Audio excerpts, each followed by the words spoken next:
lot of changes for NASCAR in 2026. This is a quick catch-up video on what is new.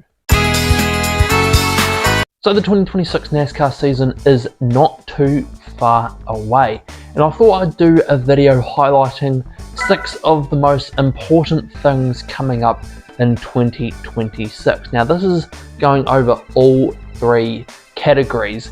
Now this is Cup Series, Truck Series, and the new O'Reilly Series name.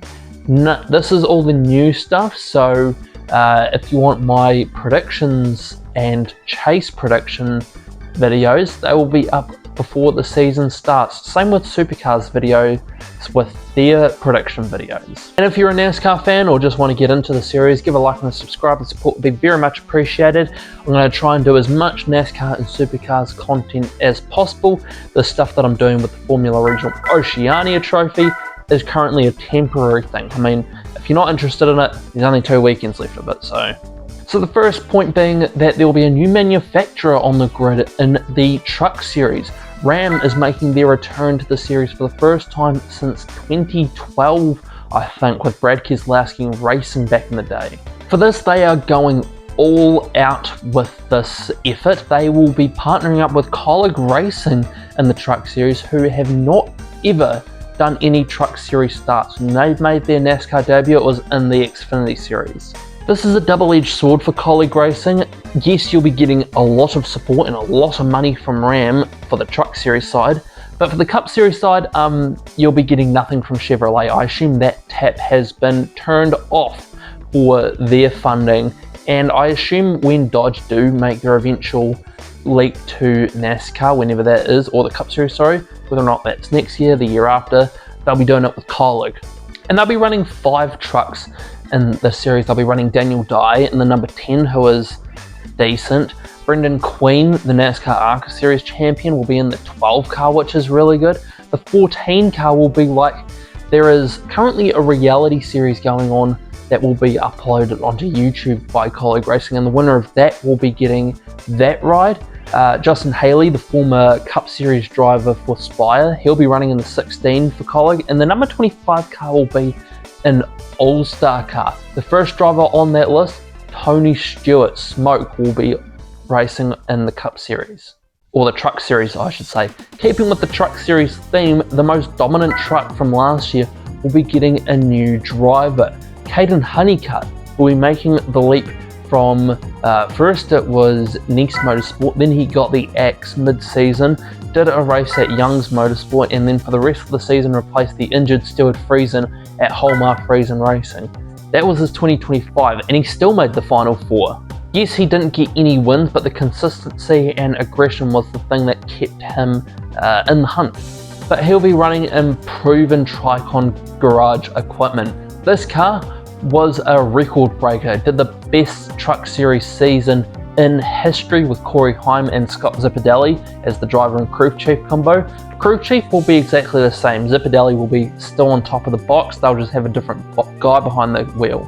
I've been on the Caden Honeycutt hype train since he got into the Truck Series in that part-time effort for Nice. He did really well considering the equipment, so let's see what he's going to do with the best truck in the garage. For a bit of Cup and O'Reilly Series news, there'll be a few manufacturer changes in the Cup Series. Firstly, Rick Ware Racing will be aligning with Richard Childress Racing and going to Chevrolet, so their driver for Cody Ware will be running in a Chevy, and I think they'll be running the 01 part-time, and if they do, I can see a few Richard Childress Racing aligned drivers running in that car, maybe Jesse Love if Austin Hill's already in a race. But the big one and the biggest domino would be the Haas factory team. They will be having an alliance with Hendrick Motorsports and going to Chevrolet. Now this has a domino effect on not only the Cup, but also the O'Reilly Series, because they were the most dominant Ford, or the most competitive Ford team in that series last year. And not only will they be going to Chevrolet, but RSS Racing will also be going from Ford to Chevrolet, leaving Ford with just 2 teams, Hettinger Racing and a new team, which I have forgotten the name of, so I'll put it up on the screen here. And also the small team Jeremy Clements Racing will be aligning with Haas factory team as well, getting more support in that small operation. Fourth thing being that there is so far only one rookie heading to the Cup Series for 2026, and it's quite a promising one. At least we'll know that he'll win Rookie of the Year, because Connor Zilic has been coming into the Cup Series with a lot of hype. I mean, did you see what he did in the Xfinity Series last year? 10 wins. Yes, he didn't win the championship, but that's because they had that shitty format that I'll get to on the next point. So Connor is stepping up to the Cup Series. He'll be running with Team Trackhouse in the 88 car. And you might be thinking, isn't Shane Van Gisbergen driving that car? Have they given him the boot? No, they have just renumbered his car to the 97 car, leaving the 99 open, and so far only RFK Racing is running in it with a effort from Corey LaJoie in the Daytona 500. How do I think Connor will go?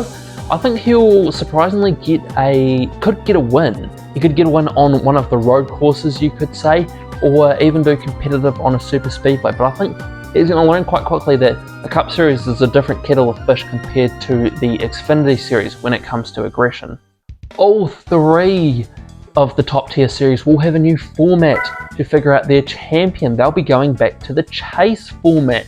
The way that they crown a champion from 2004 to 2013 in the Cup Series is back with some minor changes. I did a video on it that you can see in the top right hand corner, but the quick summary is this. They will be keeping the 16 drivers, but instead of the eliminator style, they'll be just doing what they did with the chase. The final 10 races, everyone's points reset, blah blah blah. You get bonus points for wins. Wins count for more points. It's just a more fair way of finding a champion. Winning your in is also out as well, and that's the best part. It is also going down to the O'Reilly Series and the Truck Series with 12 and 10 competitors in that respectively, and the final 9 and 7 races respectively. And as of this recording, there is a lot of rookies heading to the O'Reilly and Truck Series. I already mentioned Connor Zilic in the Cup Series, but here's the list of rookies in that series. As of this recording, there could be more announced. You've got LeVar Scott running in the Alpha Prime car, Patrick Starpoli with Big Machine Racing, Corey Day will be with Hendrick Motorsports, who is making the leap back down to the O'Reilly Series. Raja Caruth is going from the Truck Series to the O'Reilly Series with both Jordan Anderson Racing and Junior Motorsport.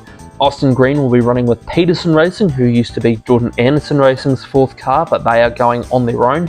Brent Cruz will be running a majority of the races with Joe Gibbs Racing. He has to wait till he's 18. And in the Truck Series, Cole Butcher is making the move to ThorSport after running a few races with Palmer Friesen's second truck, and obviously Brendan Butterbean Queen will be running with Colleague Ram. I think I got everyone. If I haven't, leave them in the comments. But that's 6 of some of the changes coming to the NASCAR Cup Series for 2026. If you liked this video and you want to see more NASCAR content, give a like and subscribe. The support would be very much appreciated. I am trying to get this to 200 subscribers. The leap up in subscriber count has been quite good, and check out one of these 2 videos beside me. I don't know which ones they will be, and I will see you in the next video, whatever one that may be.